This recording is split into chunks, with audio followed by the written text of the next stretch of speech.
世界简报。世界简报根据各大媒体的报道整理出内容精要，让你最快速掌握全球趋势。未知数笼罩住乌克兰的反攻。金融时报，基辅正准备发动春夏反攻，希望能打破俄罗斯对乌克兰东部和南部地区的控制。反攻对于维持西方对乌克兰战争努力的支援也至关重要。乌克兰军队的具体计划和准备在很大程度上仍然未知。该国的行动安全及其控制其军队资讯的能力是强大的。美国官员似乎也对这些计划一无所知。显然只有不到5个人知道反攻计划是什么。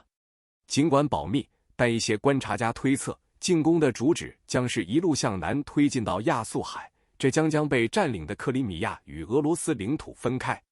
该倡议不太可能有一个单一的重点，其目标可能会改变或取决于对俄罗斯路线弱点的机会主义探索。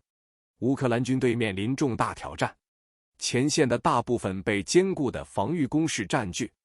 来自南非的一封信，世界可以从经济衰退中学到什么？加拿大环球邮报，剑桥大学政治经济学家约翰·拉普利 （John Rapley） 表示，南非政府未能在增长和发展之间取得平衡，也未能在扩大产能方面投入足够的资金，因此，该国的基础设施正在崩溃，预计2023年的经济增长仅为 0.1%。国家领导人在黑人经济赋权下专注于再分配，这使得财富能够流向社区之外，但经济基本上没有受到影响，失业率恶化，高通胀耗尽了公民的收入，贫富差距扩大。经济复苏可能是由政府的新平衡推动的，因为明年的选举可能导致非国大失去多数席位，但这也可能导致混乱。分娩后争先恐后逃往边境，战斗迫使苏丹人逃离。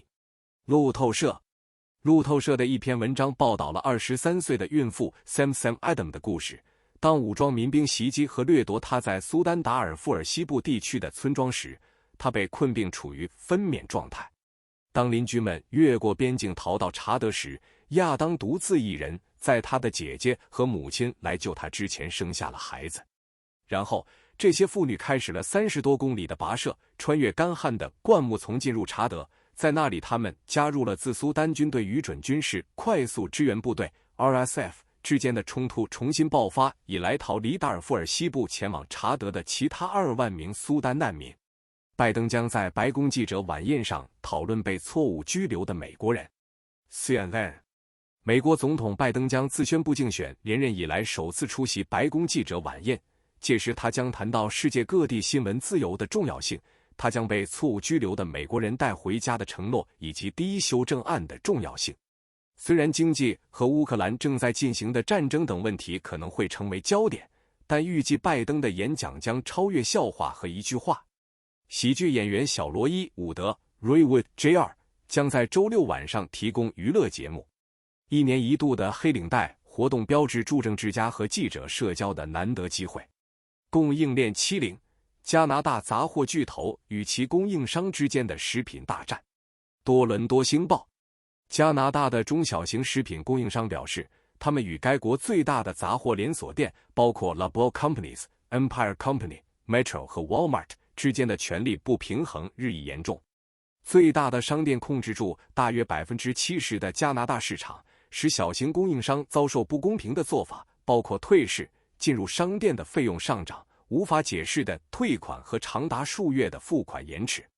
根据 Yellow Fruit 创始人 Andrew Kinnear 的说法，从 Loblaw 退市导致他的业务崩溃。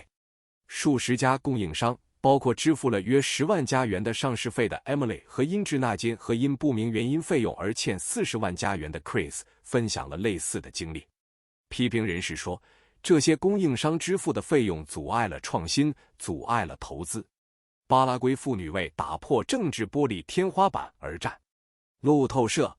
巴拉圭周日的选举可能会看到该国第一位女性副总统索莱达·努涅斯，尽管该国以厌恶女性的政治文化而闻名。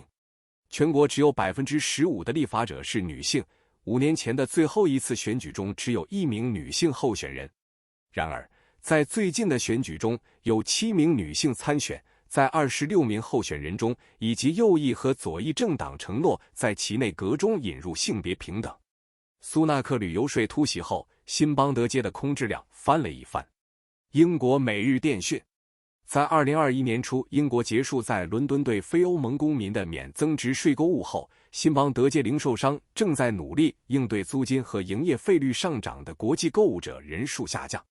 本地数据公司的数据显示，新邦德街的空置率在2023年4月上升至 15.4%， 而2020年1月为 4.4%。Diptyque 和奢侈品零售商开云集团最近都宣布开设新店。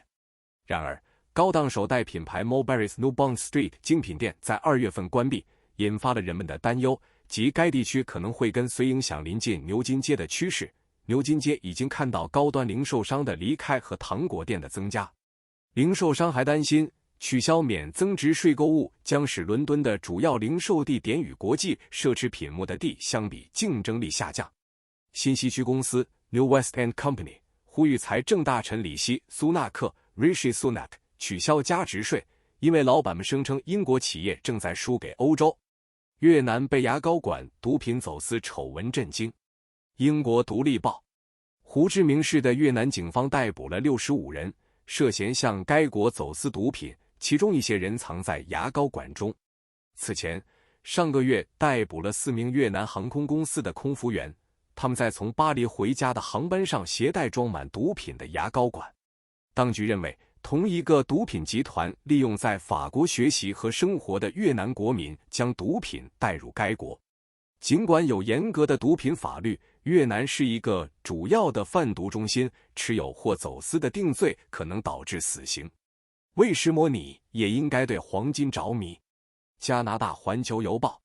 尽管有些人对黄金持怀疑态度，但该资产目前正击败其他资产，以美元计算上涨 5%， 以加元计算在过去1年中翻了一番。这可能是由于各国央行购买了更多的黄金。世界黄金协会估计2022年购买了1136吨黄金，比上年增长 152%。一些人认为，地缘政治紧张局势可能会加剧着重购买黄金以分散美元储备的倾向。尽管黄金并不便宜，也没有提供收益率或股息，但它被认为是全球焦虑水准的重要指南。世界简报来自世界各大媒体的精要内容，让你享受总统简报般的特权，迅速掌握全球趋势。